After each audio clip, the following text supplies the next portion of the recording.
Why are the two of you consistently disregarding my emotions? My anger from the previous day hadn't subsided, so when I confronted them, my tone was more severe than usual. Their response: "We're just relocating your belongings to another room. It's spacious and perfect for Sarah's new room." They completely ignored my concerns from the day before and proceeded to remove my possessions without even consulting me. "Did you forget what I told you yesterday? Stop this nonsense right now, Samantha. Know your place. I'm the one paying the rent here. What right do you have to oppose my decisions?" Daniel fired back, his voice oozing with criticism. Sarah, standing next to him, wore a smug smile. "I'm the one paying the bills. You, who hasn't contributed a single dollar, have no say in this. If you can't follow my decisions, maybe we should just get a divorce." I retorted, adopting the name Sarah, a busy 28-year-old corporate worker married for 4 years to Daniel, my husband of the same age. Daniel, considered a rising star at his company, strives to meet high expectations.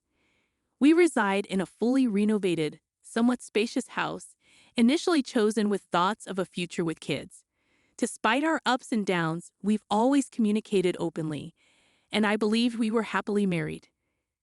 However, that day, I arrived home later than usual due to work, only to find a woman's coat hanging by the entrance, an unfamiliar one.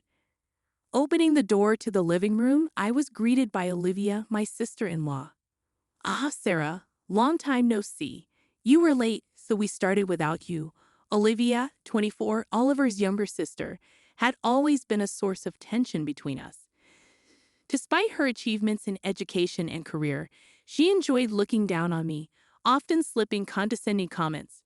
Despite my efforts to let things go, Olivia became more audacious. Having had enough, I decided to cut her out of my life. However, that wasn't the sole reason. John's behavior towards me also played a significant role. John, typically considerate and mild-mannered when it's just the two of us, becomes condescending when Emily is around. I'm unsure if he's showing off for his sister, but he starts treating me poorly despite my warnings. Emily adds to the mix, questioning my late working hours. "Working late again, Sarah? I always wrap up on time. Are you overwhelmed or just slow at work?" Fueled by alcohol, Emily began talking down to me more directly than usual. Dealing with Emily alone is usually bearable, but when my husband, Oliver, who is also her brother, joins in while intoxicated, it becomes unbearable. "Come on, Emily. Not everyone is as efficient as you. Some people have to work twice as hard just to be average. Look, not many people are as capable as us siblings. We can judge everyone by our standards." Olivia chimed in. "You're so right, Sarah." "Sorry, I guess I was being a bit too judgmental." "Well, there's no need to apologize. Emily, you are awesome. That's a fact." Now the Oliver before me felt like a different person, looking down on me alongside Emily. Despite wanting to fire back, I decided to put on a fake smile to avoid complicating things. Eventually, Emily left just before midnight. I didn't want to clean up so late, especially since the mess was made by Oliver and Emily, not me. However, it's my house, so I knew I had to do it. "Look, it's already late. I'm going to bed, Sarah. You clean all this up," Oliver ordered, seemingly unperturbed. At that moment, I couldn't hold back any longer. "What's with that tone? Why do I have to clean everything up?" "You and Emily made the mess. You clean it up. Why do you expect me to do it right from the start? Don't you think that's strange?" Oliver seemed taken aback by my sudden outburst, but became even more stubborn, insisting that I had to clean up. "I make more money than you know. Stop giving me lip when you earn less. If you can't listen, then let's just get a divorce. Why are you bringing up money? That has nothing to do with this. Clean up your own mess." Talking about divorce over something like this, Oliver, don't you think what you're saying is crazy? "Shut up. Just clean it all up. That's your job," he said, stating what he had to say before going to the bedroom. In the end, I cleaned everything up by myself. And the next morning, Oliver was still in a bad mood. Knowing that talking would only worsen things, I had avoided any conversation with him. Despite my desire to reconcile quickly with Oliver, we both left the house without resolving our issues that day. I ended up coming home late again, and as I walked back into the house, my steps felt heavy. Both work and home life were in disarray, and I knew I needed to resolve things swiftly, as the situation was only deteriorating with time. I couldn't afford to be in conflict with James at a time like this. My plan was to apologize to Oliver no matter what he said and make amends. Focused on this goal, I opened the front door, only to see the same coat from yesterday. Familiar voices echoed from the living room, and I thought, "You've got to be kidding me. She's here again." As much as I hoped I was wrong, when I walked into the living room, Emily was there, just like yesterday, drinking and making a mess with Oliver. "Sarah, thank you for working so hard late every day. We started without you because you never seemed to come home," Emily sarcastically commented. I wanted to make up with Oliver right away, but with Emily being there, that seemed impossible. I genuinely felt Emily was in the way, yet no one in the room understood my thoughts. "We started because you never came home, even though we waited for you. Can't you come home earlier now?" Oliver piled on with Emily's sarcasm.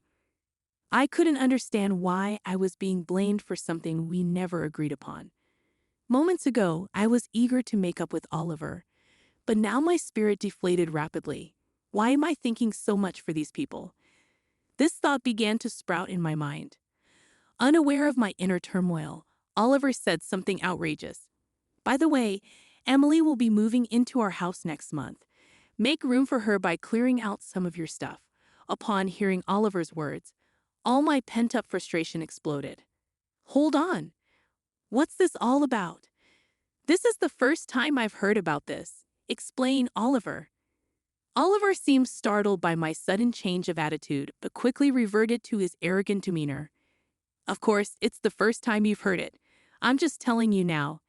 And Emily is going to live here. What about her husband? They're not both moving in, are they?" "Her husband? Oh, you mean her ex-husband. Ex? What's going on?" The full picture eludes me. Emily recently went through a divorce. Her ex moved out and she's been living alone. Her lease is up at the end of the month. Isn't this a golden opportunity? The space here is ample and we can save on rent. Why didn't you tell me about something so important? I rapidly lost faith in Oliver as he planned this all by himself and informed me while intoxicated. While I confronted Oliver, Emily watched with a snide grin. "Just accept it, Sarah. It's already decided." "I won't accept it." "What are you saying, Oliver?" He was taken aback. "I won't accept Emily living here with us. The one who's out of line here is you, Oliver." I glared at both of them. "I don't know what the two of you are planning, but I absolutely disagree. Sober up and think about what you're doing instead of making up." I retreated to a separate room, spending the day alone, just like yesterday. The next morning, I was awakened by a loud noise. Opening my bedroom door and glancing down the hallway, I saw Oliver and Emily messing around with my stuff and furniture. Still fuming from yesterday, I confronted them more assertively than usual. "We're cleaning your stuff from the room. That room is big and perfect for Emily, don't you think?" Ignoring my previous objections, they moved my belongings without my consent. "Did you forget what I said yesterday? Stop this nonsense right now. Do you even know your place, Oliver? I'm the one paying the rent for this house. What right do you have to oppose what I decide?" Oliver retorted in a condemning tone, with Emily watching me with a smug smile. "I'm the one paying the rent, so you, who hasn't contributed a single dollar, have no say. If you can't listen, maybe we should just get divorced." Divorced? This has to be a joke. What on earth is Oliver talking about? I froze, not comprehending his words. Misinterpreting my silence, Emily chimed in. "Do you even understand your position, Sarah? You haven't paid a dime. Your arguments have no weight. Why don't you just give up? You're just making yourself look pathetic at this point." Any lingering affection I had for these siblings had completely vanished. I wanted nothing to do with them anymore. That much was clear to me. "Let's take this conversation to the living room." I propose we all move to the living room. Initially met with complaints, they reluctantly followed. When I offered to make coffee, I handed them their cups and turned back to Oliver. Look, I've been saying this since yesterday. I didn't agree to let Emily move in, so please pack her things up right now. What are you talking about? I've said this multiple times. I'm the one who pays the rent for this place. It's my house, so you should listen to me. If you can't, we're getting a divorce. Are you okay with that? Oliver stated arrogantly. You keep saying you're paying the rent. It's your house. But Oliver, do you really believe that? Of course. What are you even talking about? Actually, this is my house. What? Are you lying because you're upset? No lies here. I inherited this house from my dad when he passed away. It became mine. In other words, I own this place. Do you get it now? Oliver was speechless, and Emily, too, was visibly shocked. You're lying. If your dad built it, why is it so new? It should be old, right? Do you know what renovation means, Oliver? My dad had the house fully renovated before he went to the hospital. That's why it looks so new.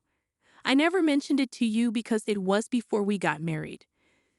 Their confident attitudes from before were gone, replaced by silence. But I wasn't done talking. I had come this far. I needed to say it all, whether they got it or not. I've had enough. Even if you're paying rent, this is still my house, Oliver. You're not paying any rent. What you've been paying are our living expenses as a couple. Why would I lie at this point? Remember, you left all the housing paperwork to me, so you didn't even know. Do you even know the average rent in this area? You're just embarrassing yourself. If that's the case, I'll start paying the rent from now on. Can you afford that, Mr. Unemployed? What unemployed? What are you talking about, Oliver? It seems you've been making some bad choices. Big losses, right? You might have thought you've been hiding it, but your company knows. You should worry about that. You'll likely hear from them after the weekend. They probably thought nobody knew. Oliver was clearly rattled by what I've said. How? Why? Why do you know this? He was so shaken he could barely speak. Well, I've kept it a secret, but your company is actually owned by my relatives. They've been lenient, but you've pushed too far. Even the company has decided they can't keep you. They warned me first because it affects me too. Oliver had become uncharacteristically quiet. Emily, who was listening to my story, was visibly shaken. Hold on a minute. Are you saying Oliver's getting fired? Is this house really yours then? Where am I supposed to live starting next month? I've already canceled my lease.